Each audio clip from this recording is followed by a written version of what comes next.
If I told you that there's a quantum rule that predicts every glow, every decay, every transition in the universe, would you believe me? You know, in quantum mechanics, everything sits in their own little state. An atom in its orbit, an electron in its level, and nucleus doing its own thing. But the moment you poke it with a photon or a magnetic field or some little disturbance, something magical happens. It jumps. Now the big question is, how likely is that jump? How likely is it for the system to go from one state, let's call it I, the initial state, to the final state, let's call it state F?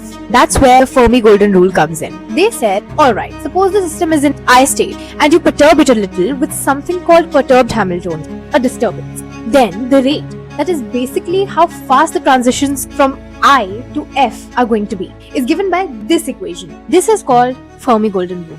Now, what does this mean? This fancy looking term is the measure of how well the two states talk to each other through the disturbance. If they overlap strongly, boom, the overlap is likely. And if they barely overlap, nothing much happens. And this term, that's the density of final states. This means how many possible systems this system could end up in around the final energy EF. If there's lots of options waiting, there's a higher chance that something will take that route. So the rule says transition rate is equals to interaction strength into number of available exits.